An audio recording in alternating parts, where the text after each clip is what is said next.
Mesdames et messieurs, bonjour et bienvenue à cette autre édition de la chronique Sufrica TV. Cette chronique ce matin qui s'intéresse une fois de plus au Covid-19 sur le continent africain et dans le monde en général. Alors, quoi de neuf Covid-19? Oui, quoi de neuf ce matin? Le Covid-19 sur le continent africain touche 4613 personnes au jour d'aujourd'hui et 131 décès selon les nouveaux chiffres donnés par l'Organisation mondiale de la santé. 131 décès dans près de 46 pays sur les 54 que compte le continent africain. Face à cette propagation de plus en plus croissante du coronavirus sur le continent africain, beaucoup d'États ont pris des mesures disciplinaires pour empêcher les personnes d'être contaminées ou pour faire chuter cette courbe de contamination. Parmi ces mesures disciplinaires, on compte le confinement général, confinement partiel. D'autres États sont même allés jusqu'à déclarer l'urgence nationale et pour certains, ils sont en guerre. Et pour prendre ou alors pour faire respecter ces différentes mesures, on voit de plus en plus les forces de l'ordre dans les rues des différents pays africains. La réaction de la police face aux indisciplinés fait de plus en plus monter ou alors couler beaucoup d'encre et de salive. Les associations des droits de l'homme sont montées au créneau pour dénoncer les exactions ou alors les bavures de la police dans l'exercice de leur fonction pour faire respecter les couvre-feux ou les mesures de confinement général et obligatoire dans certains États. La réaction de la police face aux indisciplinés. Pourquoi le respect du confinement ou du semi-confinement semble être mission impossible dans certains pays africains ou alors par certains citoyens. Les mesures utilisées par la police pour faire respecter le couvre-feu ou le confinement dans certains pays sont-elles appropriées ou adéquates? Lorsque les gouvernements disent que nous sommes en guerre, certains pays semblent ne pas connaître qui est réellement l'ennemi. Être en confinement semble de plus en plus difficile face aux mesures économiques prises par certains gouvernements qui n'ont pas encore pris en charge les familles défavorisées qui doivent vivre au jour le jour pour pouvoir se nourrir, se vêtir ou même se soigner. En fin de ligne, des policiers sous protection. Est-ce que les mesures de protection utilisées par les policiers aujourd'hui ou la gendarmerie qui est dans la rue pour faire respecter les mesures de confinement sont assez appropriées pour les empêcher d'être contaminés? On le voit dans différentes vidéos qui circulent sur les réseaux sociaux et même dans certains médias. Des policiers qui ne sont pas assez protégés mais qui doivent faire face ou disperser des foules qui, d'entre autres, rassemblent des personnes dites personnes saines qui sont porteurs de virus mais qui ne manifestent pas les symptômes. Certains pays comme le Zimbabwe, l'Afrique du Sud et le Kenya, le Congo-Brazzaville ont opté pour le confinement total. Les chefs d'État l'ont d'ailleurs déclaré dans leurs différents discours.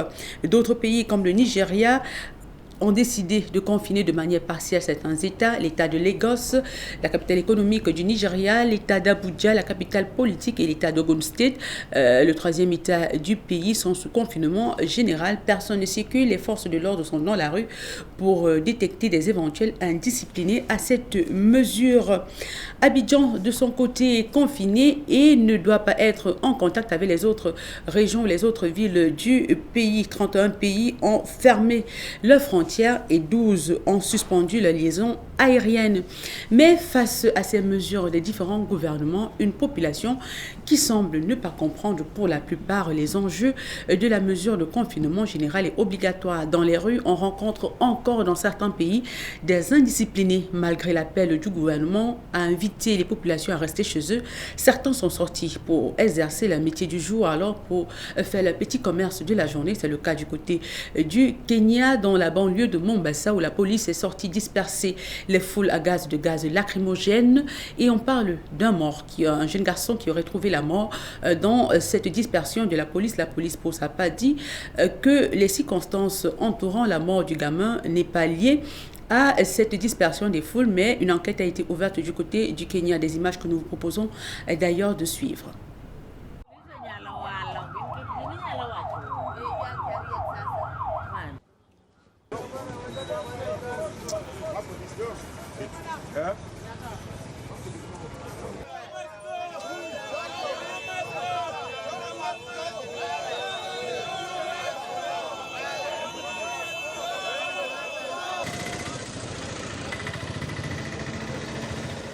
Du côté de l'Afrique du Sud, les mesures de prévention des virus deviennent violentes dans certaines parties.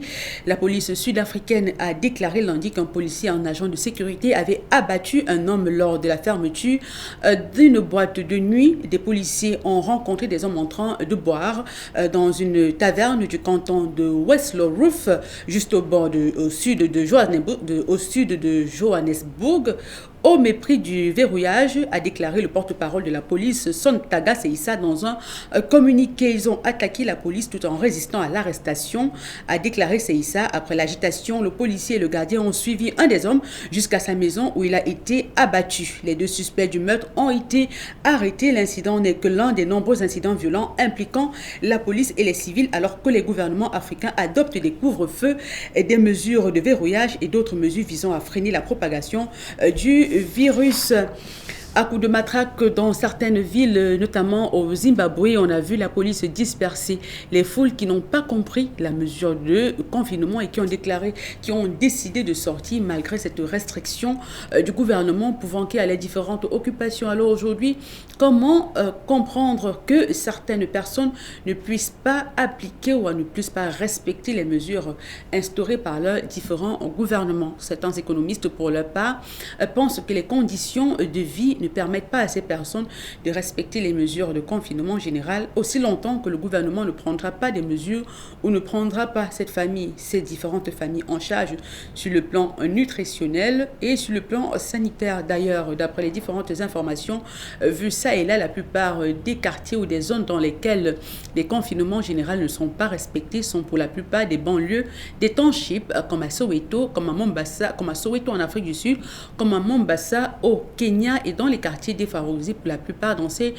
pays. Du côté d'Abidjan, qui n'a pas opté pour un confinement général dans tout le pays, mais qui a empêché toute éventuelle circulation entre la ville d'Abidjan et d'autres parties du pays, parce qu'Abidjan semble pour le moment la ville la plus touchée du côté de la Côte d'Ivoire. On voit encore sur des vidéos qui circulent sur les réseaux sociaux quelques indisciplinés qui ont décidé de sortir, soit pour se rendre en boîte de nuit, soit pour faire une petite balade. Et face à ça, la police doit réagir. Une police qui est de plus en plus mise au front face aux éventuelles personnes contaminées qui ne présentent pas de signes et qui, pour certains, n'ont pas les mesures de protection assez strictes pour les empêcher d'être contaminés. D'ailleurs, d'après un certain rapport ou alors des articles qui sont de plus en plus publiés sur les réseaux sociaux, une grande partie de la police africaine ou même de la gendarmerie serait contaminée par le coronavirus depuis les mesures de couvre-feu mises par certains États. Ces policiers qui sont au four et au moulin pour faire respecter le couvre-feu, pour faire respecter le confinement général ou les mesures recommandées par les différents États sont de plus en plus exposés et en même temps exposent certains membres de leur famille. Alors, pour ces violences policières du côté même de l'Inde, pour ne pas parler de l'Afrique, on a vu des policiers qui sont montés au créneau pour faire respecter les mesures de confinement des personnes ou des adultes qui sont punis dans les différentes rues des États, pour certains à genoux, certains couchés à même le sol et certains arrosés parce qu'ils n'ont pas voulu respecter les mesures de confinement. Du côté du Congo-Brazzaville, le président Denis Sassou Nguesso a pour sa part déclaré un confinement général dans tout le pays. Et face à cette déclaration, une partie des populations de Brazzaville se sont ruées vers les gares routières pour pouvoir rejoindre les campagnes afin de fuir d'éventuelles contaminations et aussi afin de pouvoir se nourrir pour certains qui ne peuvent pas vivre en confinement parce qu'ils n'ont pas assez de réserves économiques pour pouvoir tenir jusqu'à un certain niveau. Et pour eux, rejoindre la campagne le village leur permettrait de vivre de la culture et de la cueillette dans ces zones où le virus ou le coronavirus n'a pas encore frappé. Elles étaient nombreuses ce lundi matin à assiéger les gares routières de Brazzaville, les populations qui veulent quitter la capitale congolaise. Ce, après l'adresse du président de la République annonçant le confinement général à compter du 31 mars. Quelques personnes interviewées ont fait savoir qu'elles préfèrent s'éloigner de la ville pendant cette période de crise sanitaire où Brazzaville compte plusieurs cas du coronavirus. On veut partir, c'est parce que c'est à cause de ce que le président a déclaré, d'ailleurs ce que j'approuve avec beaucoup de respect. Si nous partons à Dolisie, c'est parce que les parents veulent qu'on y aille. Et avec le confinement qui sera là, nous, étudiants, ça ne sera pas possible pour nous de survivre sans l'aide de nos parents. Et en étant loin de nos parents. C'est pourquoi les parents veulent qu'on parte. Mais c'est que sûr, les gens ont peur. Voilà pourquoi vous voyez que non, il y a l'accouplement des gens.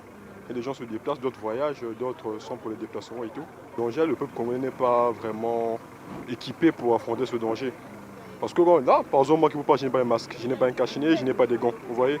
L'option prise par une frange de la population de fuir la ville est condamnée par certains Brazzavillois qui demandent plutôt d'être de cœur avec les autorités tout en plaidant pour les mesures d'accompagnement.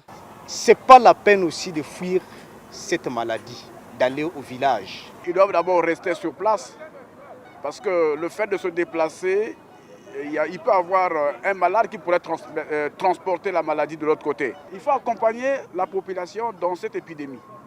Hein? Les Congolais ne vivent qu'au quotidien. La majorité, un quart de Congolais vivent au quotidien. C'est des commerçants, c'est des débrouillards, ils vont faire leurs choses. Mais si c'est un mois, dans la maison, tu ne sors pas. Outre les gares routières, les marchés sont également remplis des personnes qui viennent s'approvisionner en vue d'avoir au moins le nécessaire pendant toute cette période de confinement. Nous vous proposons d'ailleurs d'aller du côté de l'Afrique du Sud, voir la police face aux indisciplinés dans les townships de Soweto qui tentent de faire respecter les mesures prises par les gouvernements, celui du confinement général. Experts fear a catastrophe as COVID-19 spreads through South Africa. But township residents took little notice of the government's new rules. Let's go. Faster. As the day wore on, the army moved in. And we watched as they were heckled and jeered from Alexandra's alleyways. Alors la grande interrogation de ce matin, c'est pourquoi le confinement est encore difficile pour certaines personnes. Quelles sont les mesures prises par les différents États pour aider les familles défavorisées ou démunies à pouvoir trouver de quoi manger pendant cette période de confinement, à pouvoir payer la facture d'électricité, à pouvoir payer la facture de loyer, à pouvoir subvenir à leurs besoins au quotidien, ceux-là qui n'ont pas de compte bancaire, ceux-là qui n'ont pas de réserve financière pour pouvoir tenir plus de 30 jours, 31 jours ou alors 2 semaines de confinement. Du côté du Sénégal, où le confinement n'est pas général, le gouvernement sénégalais a décidé de donner la somme de 184 000 francs à chaque famille pour pouvoir gérer certains de leurs besoins pendant cette période de confinement partiel. Du côté du Nigeria, du côté du Cameroun, du Congo, Brazzaville, de la Côte d'Ivoire, des fonds d'aide ont été mis à disposition de tout le monde, de tous les citoyens qui voudraient bien faire bénéficier aux différents États de leur magnanimité ou de leur banqueur afin d'offrir de l'argent qui pourra aider ces gouvernements non seulement à mettre sur pied des mesures sanitaires pour prendre en charge des personnes contaminées ou des cas sévères de Covid-19, mais aussi à pouvoir soutenir les familles qui sont dans le besoin et qui doivent sortir chaque jour pour trouver de quoi manger. Mais face à certaines mesures entreprises par les forces de l'ordre dans certains pays, les associations de défense des droits de l'homme sont montées au créneau pour dénoncer ces violences ou ces bavures policières sur des personnes qui veulent tout simplement sortir, trouver de quoi manger, en attendant que les gouvernements prennent des mesures nécessaires pour venir en aide à ces familles qui ne cessent de braver les mesures de confinement dans différents pays. La grande interrogation aujourd'hui, c'est comment faire pour que ces personnes restent confinées au jour le jour, sans avoir de quoi manger et sans avoir de quoi pouvoir subvenir à leurs besoins, à ceux de leurs enfants.